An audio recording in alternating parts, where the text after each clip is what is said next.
മഹാഭാരതം 2 ഉപരിചാര്യസുരന്റെ യാഗം. യുധിഷ്ഠിരനെക്കുറിച്ച് ഭീഷ്മർ പറഞ്ഞു. പിന്നെ അവസാനത്തെ മഹായുഗത്തിൽ ദിവ്യപുരോഹിതനായ അംഗിരസിന്റെ മകനായ ബൃഹസ്പതിയുടെ ജനനത്തിൽ എല്ലാ ദേവന്മാരും സന്തോഷിച്ചു. ബൃഹസ്പതി, ബ്രഹ്മാവ്, ഉത്തമം എന്ന പദങ്ങളുടെ പര്യായങ്ങളാണ്. ഹേ രാജാവേ, പണ്ഡിതനായ ബൃഹസ്പതിക്ക് ഈ ഗുണങ്ങൾ ഉണ്ടായിരുന്നു. മഹാനായ രാജാവായ ഉപരിചാര്യസുരൻ അദ്ദേഹത്തിന്റെ ശിഷ്യനായി. തുടർന്ന് അദ്ദേഹം ബൃഹസ്പതിയിൽ നിന്നുള്ള ചിത്രങ്ങളും വിഗ്രഹങ്ങളും ചേർന്ന വേദങ്ങൾ, പഞ്ചരാത്രം പഠിച്ചു. മുമ്പ് ദിവ്യകൽപ്പനയാൽ ഭരിക്കപ്പെട്ട ആ വസു രാജാവ് സ്വർഗത്തിൽ ഇന്ദ്രൻ ഭരിച്ചിരുന്നതുപോലെ ഭൂമിയെ ഭരിച്ചു. ആ മഹാരാജാവ് അശ്വമേധയാഗം ആരംഭിച്ചു. അതിൽ ഗുരുവായ ബൃഹസ്പതി യാഗകർത്താവായി.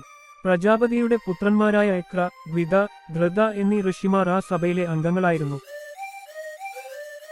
കൂടാതെ 16 ഋഷിമാരുണ്ടായിരുന്നു. ധനുഷ്നമ്പാട്ട്, രാജയ്യ, ആർത്തിവാസു, പരവസു, മേധാതിഥി, ദണ്ഡ്യ മഹർഷി, മഹാഭാഗ ശാന്തി, വേദശിരു, മഹാമുനി കപില, ശാലിഹോത്രത്തിന്റെ പിതാവ് അത്യക്തു, തൈത്രി, വൈശംബായന്റെ ജ്യേഷ്ഠൻ കണ്വ, ദൈവഹോത്രൻ എന്നിങ്ങനെ ആകെ 16 ഋഷിമാർ. രാജാവെ, ആ മഹത്തായ യാഗത്തിന് ആവശ്യമായതെല്ലാം ഒരുക്കിയിരുന്നു. അതിൽ മൃഗങ്ങളെയൊന്നും കൊന്നില്ല. അങ്ങനെ രാജാവിന് ഉറപ്പായി, അവൻ ഒരു അക്രമാസക്തനായ മനുഷ്യനല്ല. അവൻ നിർമ്മലനും ഉദാരമതിയും കാമവിമുക്തനും സൽക്കർമ്മങ്ങളിൽ ഏർപ്പെട്ടവനുമായിരുന്നു. കാട്ടിൽ പാകമായ പഴങ്ങൾ അവിടെ ദേവന്മാർക്കായി സൂക്ഷിച്ചിരുന്നു. ദേവന്മാരുടെയും മഹാനായ ഭഗവാൻ യാഗത്തിൽ സന്തുഷ്ടനായി. ആരും കാണാതെ അദ്ദേഹത്തിന് പ്രത്യക്ഷപ്പെട്ടു. ആരും കാണാതെ അദ്ദേഹവും പങ്കെടുത്തു. ഇത് കേട്ടപ്പോൾ കോപത്താൽ ബൃഹസ്പതി പെട്ടെന്ന് തന്റെ കോടാലി എടുത്ത് കോപത്താൽ കണ്ണുനീർ പൊഴിച്ച് ആകാശത്ത് അടിച്ചു. മുകൾ ലോകത്തെക്കുറിച്ച് അദ്ദേഹം പറഞ്ഞു, നോക്കൂ, ഞാൻ ഈ ഭാഗം സ്വീകരിച്ചിരിക്കുന്നു. എനിക്ക് അത് കാണാൻ അവകാശമുണ്ട്, കാരണം ഭഗവാൻ തന്നെ അത് കാണാൻ സാധ്യതയുണ്ട്. ഭീഷ്മരുടെ വാക്കുകൾ കേട്ട യുധിഷ്ഠിരൻ ചോദിച്ചു, ഹേ ഭീഷ്മ, ദേവന്മാർ തന്നെ വന്ന് അവിടെ അർപ്പിച്ച യാഗം സ്വീകരിച്ചു. പക്ഷേ ശക്തനായ ഹരി എന്തുകൊണ്ട് വന്നില്ല? ഇത് കേട്ട് ഭീഷ്മർ പറഞ്ഞു. അപ്പോൾ വസുവും മഹാഭൂപാലനും അവിടെ കൂടിയിരുന്ന എല്ലാ അംഗങ്ങളും കോപാകുലനായ ബൃഹസ്പതിയെ സമാധാനിപ്പിച്ചു. അവർ അവനെ സമാധാനിപ്പിച്ച് പറഞ്ഞു, കോപിക്കരുത്. ഇത് സ്രഷ്ടാവിന്റെ യുഗമാണ്. നിങ്ങളുടെ കോപം ഈ യുഗത്തിന് യോജിച്ചതല്ല. നിങ്ങൾ ആർക്കുവേണ്ടിയാണോ ഒരു ഭാഗം ഉയർത്തുന്നത് അവൻ കോപിക്കുന്നു. ഹേ ബൃഹസ്പതി, നിങ്ങൾക്കോ ഞങ്ങൾക്കോ അവനെ കാണാൻ കഴിയില്ല. അവൻ സന്തോഷിക്കുന്നവന് മാത്രമേ അവനെ കാണാൻ കഴിയൂ. പിന്നെ ചിത്രശിഖണ്ഡി, ഏകത, ദ്വിത, ത്രിത എന്നിവർ പറഞ്ഞു, ഞങ്ങൾ ബ്രഹ്മാവിന്റെ പുത്രന്മാരാണ്. ഒരിക്കൽ ഞങ്ങൾ മോക്ഷാന്വേഷികളായി വടക്കോട്ട് പോയി. അവിടെ 1000 വർഷക്കാലം ഞങ്ങൾ കഠിനമായ തപസ്സു ചെയ്തു. ഒരു കാലിൽ ഒരു മരം പോലെ ശാന്തമായ മനസ്സോടെ ജീവിച്ചു. ഞങ്ങൾ തപസ്സു ചെയ്ത സ്ഥലം മേരു നദിയുടെ വടക്ക് പാൽക്കടലിന്റെ തീരത്താണ്. സർവശക്തിയും വരങ്ങളും നിറഞ്ഞ ആ നാരായണനെ ഞങ്ങൾ എങ്ങനെ കണ്ടു?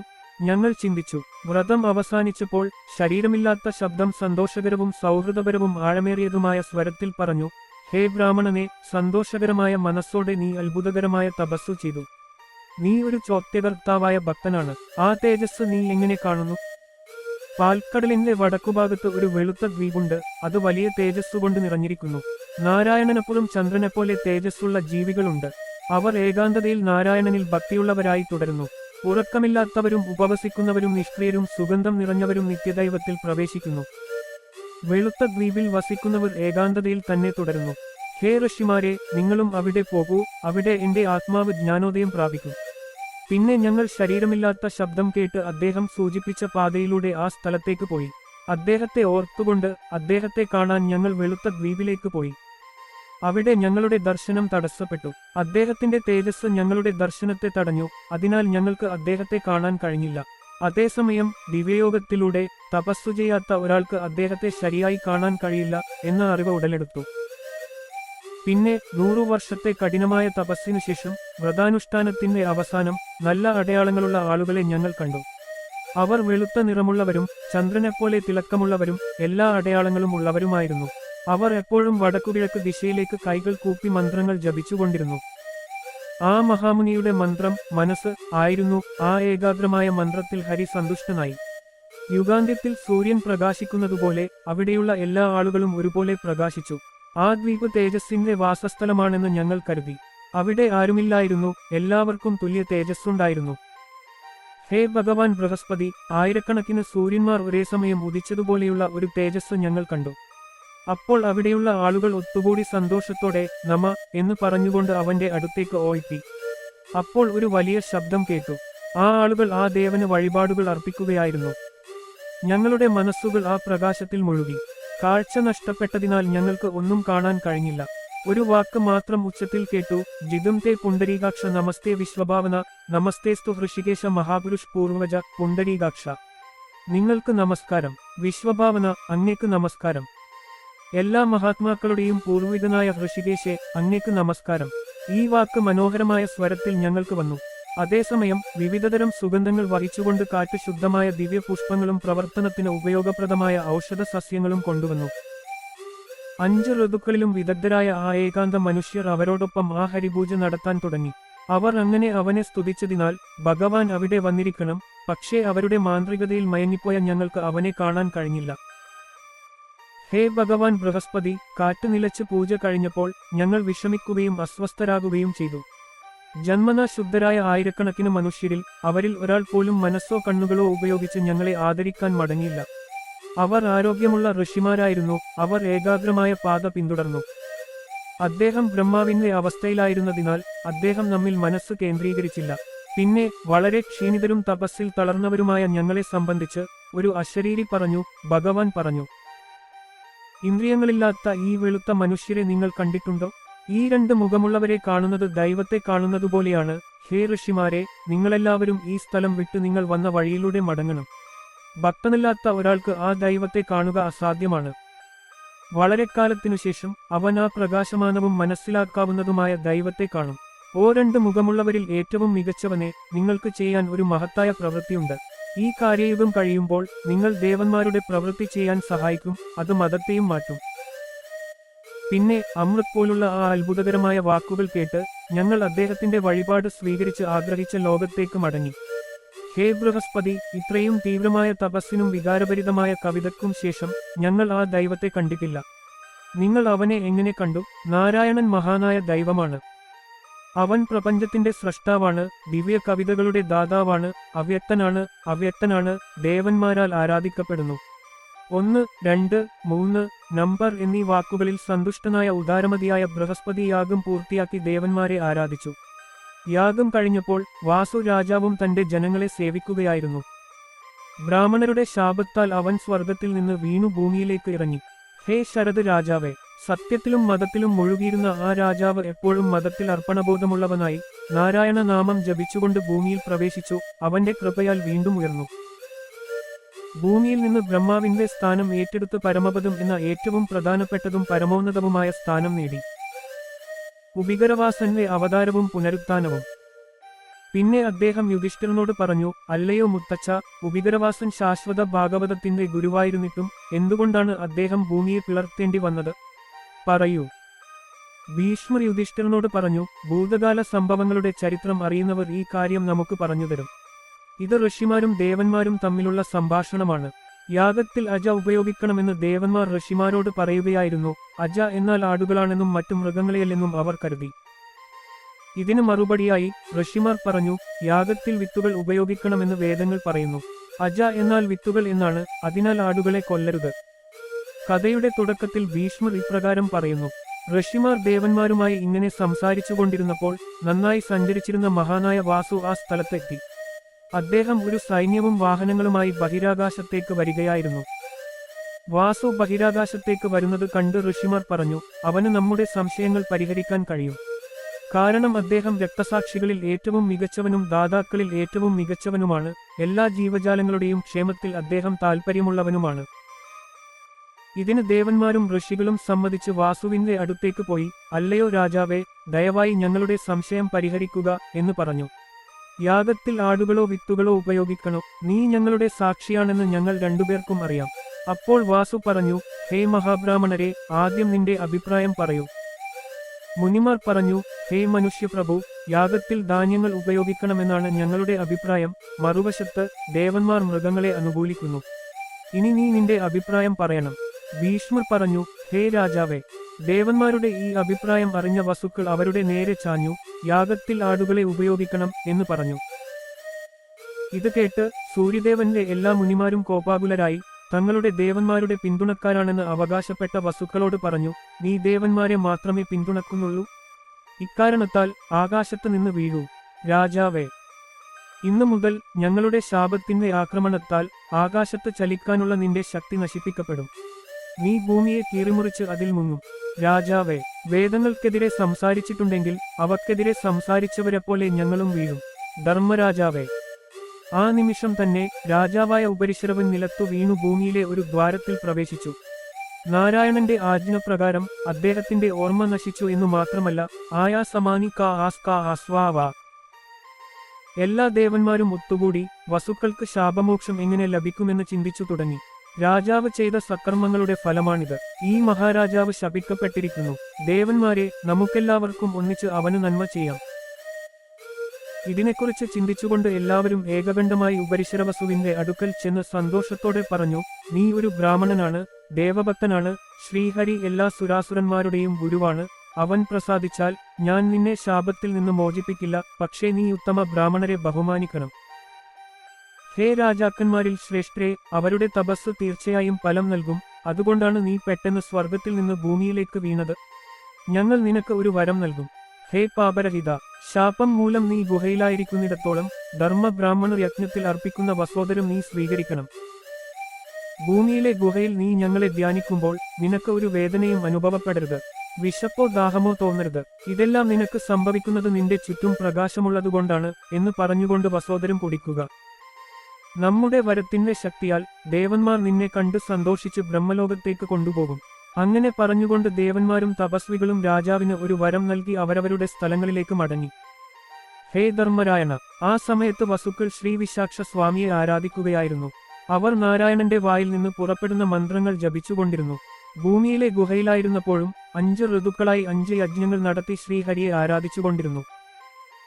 തന്റെ ഭക്തർക്കും ആയുസ്സിനും വരങ്ങൾ നൽകുന്ന ശ്രീ മഹാവിഷ്ണു തന്റെ മഹാവേഗവും മധുരമായ ശബ്ദവും കൊണ്ട് ഗരുഡനെ പ്രീതിപ്പെടുത്തി പക്ഷികളുടെ രാജാവായ ഗരുഡനോട് പറഞ്ഞു, ഹേ ഭാഗ്യവാൻ പക്ഷി, തന്റെ കർശനമായ വ്രതങ്ങൾ പാലിക്കുന്ന നീതിമാനായ രാജാവായ വാസു ബ്രാഹ്മണരുടെ കോപത്താൽ ഭൂമിയിലേക്ക് ഇറങ്ങിവന്നിരിക്കുന്നു. ഇപ്പോൾ അവൻ ആ മഹാനെ ആരാധിച്ചു.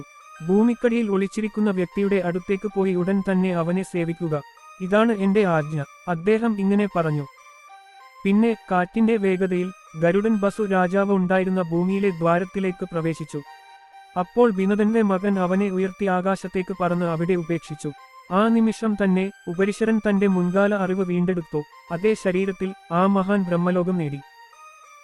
ഹേ ഗൗണ്ഡ്യ, ഈ രണ്ടുപേരുടെയും ശാപം മൂലം ഇത്രയും മഹാനായ മനുഷ്യൻ പോലും അശുദ്ധനായി. എന്നാൽ ഹരിയെ ആരാധിച്ചതിലൂടെ അവൻ ഉടൻ തന്നെ ശാപത്തിൽ നിന്ന് മുക്തനായി ബ്രഹ്മലോകം നേടി. മനുഷ്യൻ എങ്ങനെ ജനിച്ചുവെന്നും നാരദൻ എങ്ങനെയാണ് ശ്വേദ്വീപിലേക്ക് പോയതെന്നും ഞാൻ നിങ്ങളോട് പറയാം. ഒരു മനസ്സോടെ കേൾക്കൂ. നാരദൻ ഭഗവാനെ സ്തുതിക്കുന്നു. വെളുത്ത ദ്വീപിൽ പ്രവേശിച്ച നാരദൻ അതേ ജീവികളെ കണ്ടു. വെളുത്ത നിറവും ചന്ദ്രനെപ്പോലെ തിളക്കവുമുള്ളവർ. അവൻ അവരെ ആരാധിച്ചു, മനസ്സുകൊണ്ട് അവരെ ആരാധിച്ചു, അവരാൽ ആരാധിക്കപ്പെട്ടു. ഭഗവാനെ കാണാനുള്ള ആകാംക്ഷയോടെ ജപത്തിൽ മുഴുകി കഠിനാധ്വാനം ചെയ്തു. മനസ്സിനെ ഏകാഗ്രമാക്കി കൈകൾ ഉയർത്തി സ്വയം പിൻവലിച്ച് പ്രപഞ്ചവും ഭൗതികവും അഭൗതികവുമായ ആത്മാവായ ഭഗവാനെ ഈ ഗാനം ആലപിച്ചു. നമസ്തേ ഹേ ഭഗവ, അഭൗതികവും അഭൗതികവുമായ സാക്ഷി, വയലിനെ അറിയുന്നവൻ, പരമോന്നതൻ, അനന്തൻ, മനുഷ്യൻ, മഹാൻ, ശക്തൻ, ത്രിഗുണഫലമുള്ളവൻ, അമർത്യൻ, അമർത്യൻ, നിത്യൻ, നിത്യൻ. ഭഗവാൻ ലോകമനസ്സാണ്. മരുത്തിന്റെ പാത, സലിലിന്റെ പാത, പൃഥ്വിയുടെ പാത. ദിശ കിഴക്കൻ വസതി ഗുഹ ബ്രഹ്മ പുരോഹിതൻ ബ്രഹ്മകൈക മഹാരാജിക ചതുർമഹാരാജിക ബസുര മഹാബാസുര സപ്ത മഹാഭാഗ സപ്ത മഹാഹശ്വര യമ മഹായാമ. ഒരു വഴികാട്ടി തുഷിത് മഹാദുഷിത്. ശക്തിപ്പെടുത്തൽ. അപൂർണ വസ്വർത്ത സൃഷ്ടി, അപൂർണ വസ്വർത്ത, അവശാവർത്ത, ത്യാഗം, മഹായജ്ഞയാഗം, യാഗഗർഭം, യാഗഹൃദയം, പ്രശസ്തി, ത്യാഗം. 5 യാഗങ്ങൾ, 5 യുഗങ്ങളുടെ സ്രഷ്ടാവ്, 5 രാത്രികളുടെ വൈകുണ്ഠം, അജയൻ, മന, നാമം, ദൈവം, അറിയപ്പെടുന്നത്, ഹംസം, മഹാരാജഹംസ, മഹാരാജഹംസ. ഉയർന്ന ഉന്നതമായ ത്യാഗം, സാങ്ക്യയോഗ, സാങ്ക്യ അവതാരം, അമൃത, ഹിരൺ, ദൈവം, കുശ, ബ്രഹ്മ, പത്മം, വിശ്വേശ്വര, വിശാലമായ ലോകം, അഗ്നി ശ്വസിക്കുന്നവൻ, അഗ്നിമുഖമുള്ള അഗ്നി, അഗ്നിവാഹകൻ, രഥം, അഗ്നി ശ്വസിക്കുന്നവൻ, അഗ്നി ശ്വസിക്കുന്നവൻ, അഗ്നി ശ്വസിക്കുന്നവൻ, തപസ്, മനസ്സ്, ചന്ദ്രൻ നിറഞ്ഞത്, നേത്രമണ്ഡലം, സൂര്യൻ, ദിശ ആകാശം, ദിശ ആകാശം, അറിവ്, തല, ആദ്യത്രിത്വം, നിറം, 5 തവണ, 3 തവണ, 6 തവണ അനന്തമായ സന്തോഷം, ആനന്ദ, അനാഥ, അസ്വീകാര്യം, പ്രകടമല്ലാത്ത മദ്യം, പ്രകടമല്ലാത്ത മനസ്സ്, ഉപവാസം, സമുദ്രത്തിൽ വസിക്കുന്നു, പ്രശസ്തി, ശുഭം, ഐശ്വര്യം, അഭിമാനം, ലക്ഷ്യസ്ഥാനം, വിദ്യാഭാസ, കീർത്തിഭാസ, ശ്രീഭാസ, എങ്ങും വാസുദേവൻ, എല്ലാം കാരണമാണ്, ഹരിഹ്യ, ഹരിമേധ, മഹായജ്ഞഭാകര, വരപ്രദ, ശുഭപ്രദ, ധനപ്രദ, ഹരിമേധ, യമ, നിയമ, മഹാനായം, ക്രച്ച, തിങ്ങിനിറഞ്ഞ ജനക്കൂട്ടം, മഹാക്രാശ, എല്ലാം പാവം, നിയമം, വിശ്രമത്തിന്റെ മിഥ്യാധാരണ, നിവൃത്തധർമ്മം, നിപ്രവർഗത, പഴഞ്ചൊല്ല്, സംശയാസ്പദമായ പ്രവണത, പ്രവിവേദക്രിയ, വരൂ, എല്ലാ വാതിലുകളും, എല്ലാം വീക്ഷിക്കുന്നു, അഗ്രഹായ, അനങ്ങാത്തത്, മഹാവിഭൂതി, മഹാത്മാവിന്റെ ശരീരം, പവിത്രം, ഏറ്റവും പവിത്രം, ഹിരണ്യ, വിശാലമായ, അജയ്യ, അജയ്യ, ബ്രാഹ്മണൻ, മനുഷ്യരുടെ സൃഷ്ടാവ്, ആളുകളെ നൽകുന്നവൻ, വലിയ വഞ്ചകൻ, പണ്ഡിതന്മാരുടെ, യോഗികളുടെ, ചിത്രസികയുടെ, പുരദശപകര, ബല്ലാട് പതാക, ചിന്നകൃഷ്ണ, ചിന്നസംശയായ, സർവതുവൃത്ത, ബ്രാഹ്മണരൂപ, ബ്രാഹ്മണപ്രിയ, വിശ്വമൂർത്തി, മഹാമൂർത്തി, വനഭക്തവത്സല, ബ്രാഹ്മണ്യദേവ, പക്ഷിഷു തമാശു തിത്രിക്ഷുരേകാന്തദർശൻ, നമോ നമോ. അങ്ങനെ നാരദ മഹർഷിയെ രഹസ്യവും സത്യവുമായ നാമത്തിൽ സ്തുതിച്ചു. പ്രപഞ്ചത്തിന്റെ നാഥനായ ആ മുനിക്ക് പ്രത്യക്ഷപ്പെട്ടു. ഒരു വശത്ത് ചന്ദ്രനേക്കാൾ നിർമ്മലനും മറുവശത്ത് ചന്ദ്രനേക്കാൾ തിളക്കമുള്ളവനുമായിരുന്നു അദ്ദേഹം. ഒരു വശത്ത് അദ്ദേഹം അല്പം കർക്കശക്കാരനും മറുവശത്ത് ഒരു നക്ഷത്രത്തിന്റെ നിറവും മറുവശത്ത് ഒരു തൂവലിന്റെ തിളക്കവും ഉള്ളവനും മറുവശത്ത് ഒരു സ്ഫടികം പോലെ തിളങ്ങി.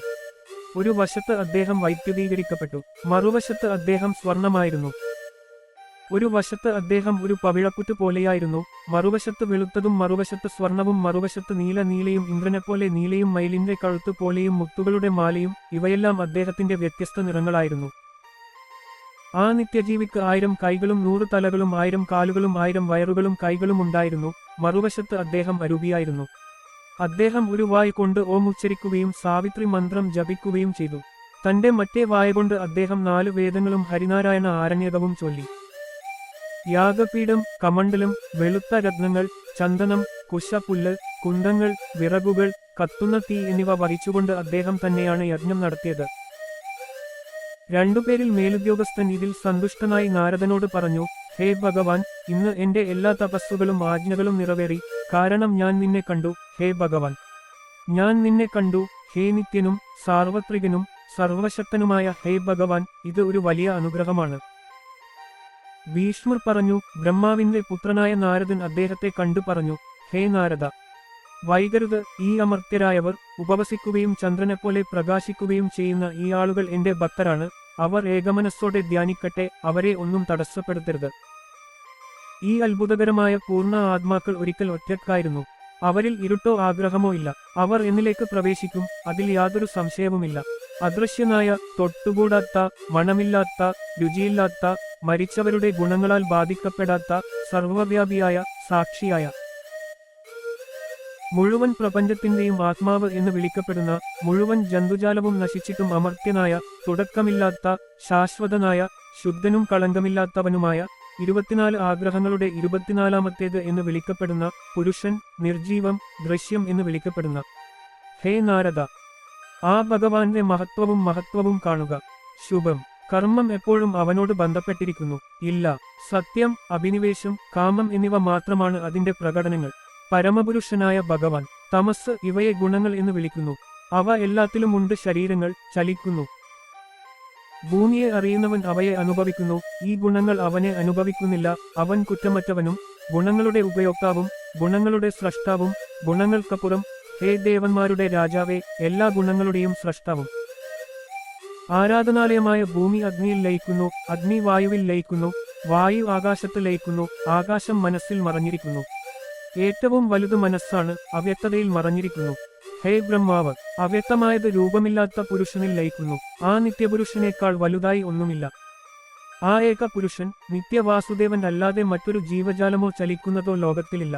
മഹാനായ പുരുഷനില്ലേ എല്ലാ ജീവജാലങ്ങളുടെയും ആത്മാവായ വാസുദേവൻ. ഭൂമി, വായു, ആകാശം, അഗ്നി, തേജസ് എന്നീ 5 വസ്തുക്കൾ ഒരുമിച്ച് കാണപ്പെട്ടാൽ അവയെ ശരീരമായി കണക്കാക്കുന്നു.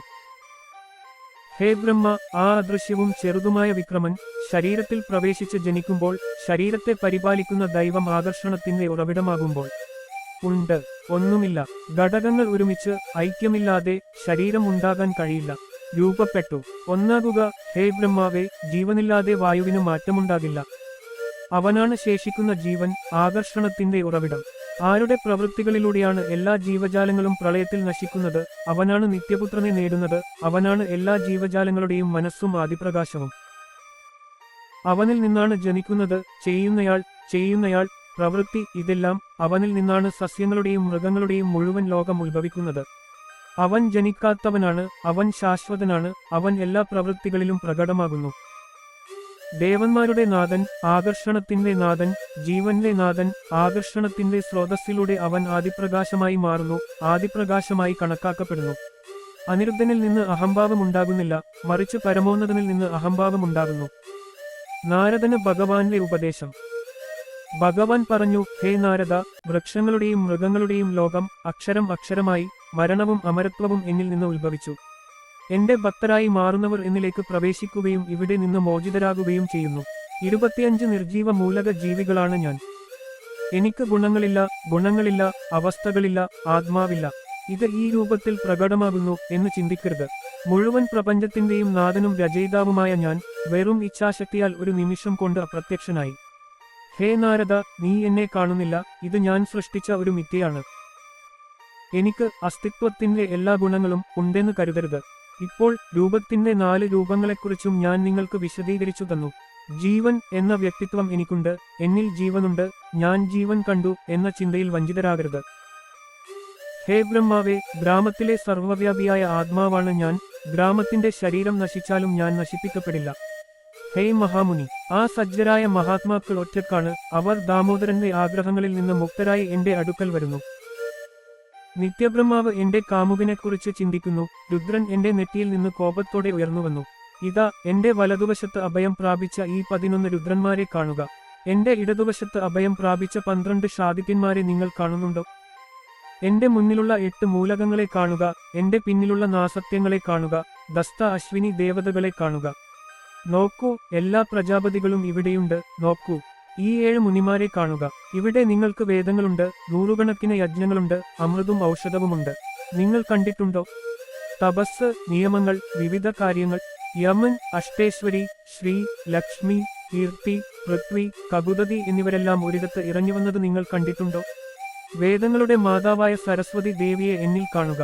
പരമനക്ഷത്രമായ നാരദനെ കാണുക. ആകാശത്തിലെ ചലിക്കുന്ന പ്രകാശമായ ധ്രുവൻ. ഹേ മർത്യലോകമേ, മേഘങ്ങളെയും സമുദ്രത്തെയും തടാകങ്ങളെയും നദികളെയും കാണുക.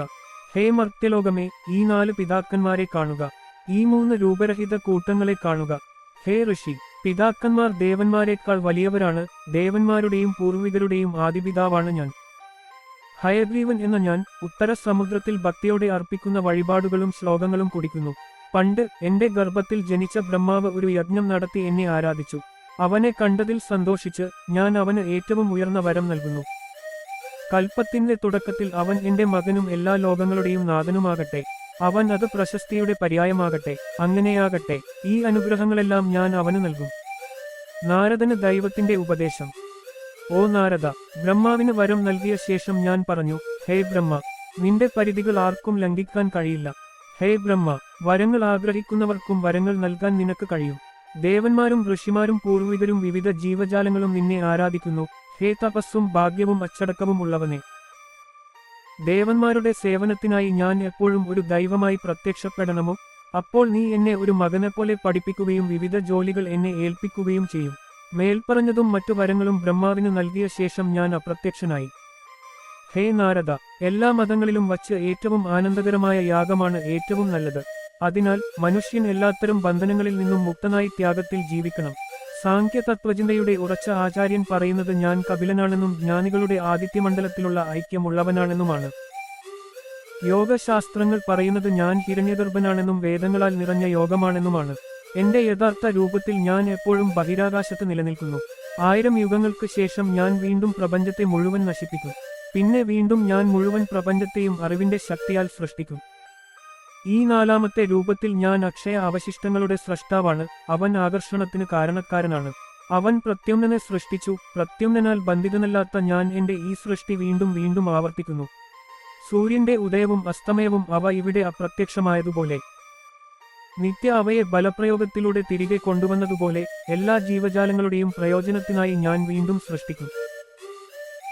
ഭീഷ്മർ യുധിഷ്ഠിരനോട് പറഞ്ഞു. ഭഗവാൻ ഈ വാക്കുകൾ പറഞ്ഞപ്പോൾ നാരദൻ ജനാർദ്ദനനോട് ചോദിച്ചു, അല്ലയോ രാജാവേ, നിന്നെ ഞാൻ ഏത് രൂപത്തിൽ കാണാൻ ആഗ്രഹിക്കുന്നുവെന്ന് പറയൂ.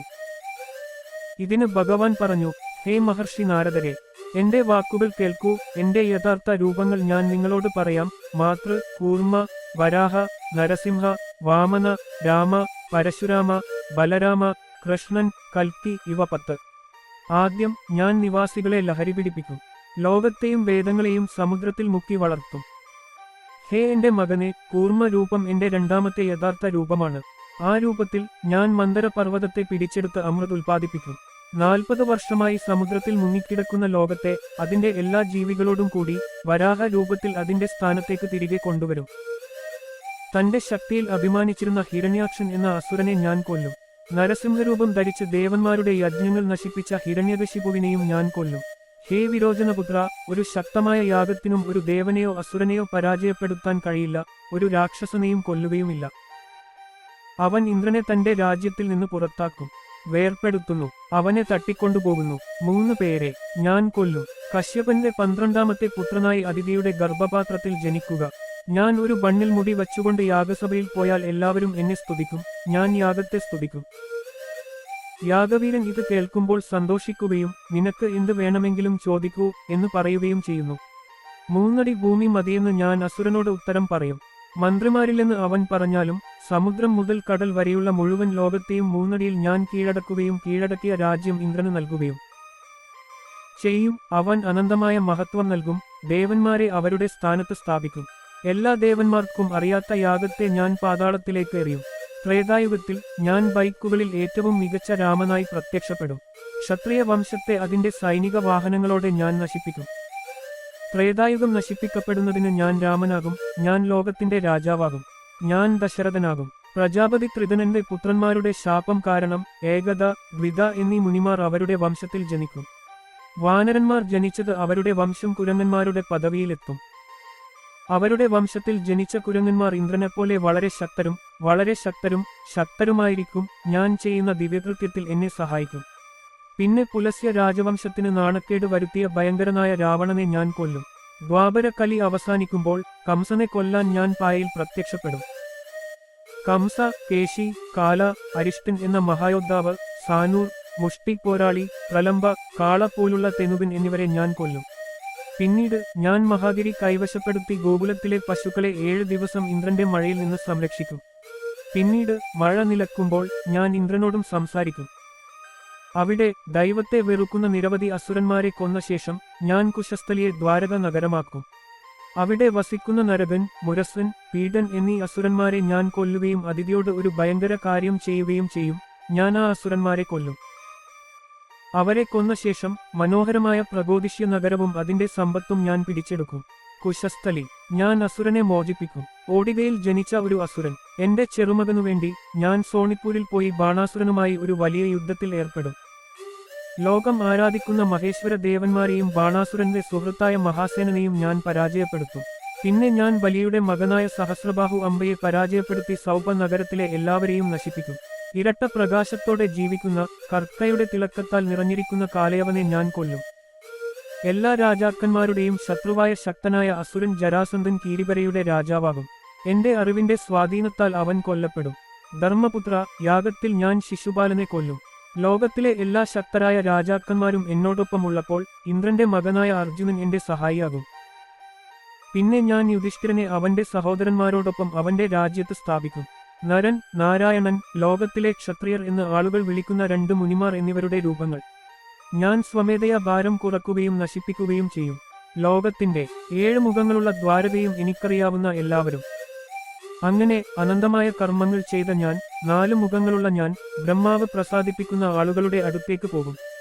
ഹേ ഇരുമുഖ മനസ്സേ, ഹംസം, കാക്ക, മാധവൻ, പന്നി, നരസിംഹം, വാമനൻ, രാമൻ, ദശരഥൻ, സത്വം, കൽക്കി ഇവയെല്ലാം എന്റെ യഥാർത്ഥ രൂപങ്ങളാണ്. വേദങ്ങളെ നഷ്ടപ്പെടാതെ ഞാൻ രക്ഷിച്ചു. അതിനാൽ കൃതയുഗത്തിൽ ഞാൻ വേദങ്ങളെയും ശ്രുതികളെയും ലോകത്തിന് സമർപ്പിച്ചു. എന്റെ നല്ല ചിന്തകൾ വളരെ പിന്നിലായി, അവ ലൗകികത ഉപേക്ഷിച്ചു. അവരുടെ പ്രവൃത്തി പൂർത്തിയാക്കിയ ശേഷം അവ അവയുടെ യഥാർത്ഥ രൂപത്തിലേക്ക് മടങ്ങുന്നു, വന്നിരിക്കുന്നു. ബ്രഹ്മാവിന് പോലും എന്റെ ഈ ദർശനം ലഭിക്കുന്നില്ല, നിങ്ങൾക്ക് മാത്രമേ അത്തരമൊരു ദർശനം ലഭിക്കൂ. ഹേ എന്റെ ഭക്തനെ, ഭൂതകാലവും ഭാവിയിലുമുള്ള എല്ലാ സംഭവങ്ങളും ഞാൻ രഹസ്യമായി നിനക്ക് വെളിപ്പെടുത്തുന്നു. ഞാൻ നിന്നോട് പറഞ്ഞിട്ടുണ്ട്. മഹാഭാരതം 3 വരുന്നു.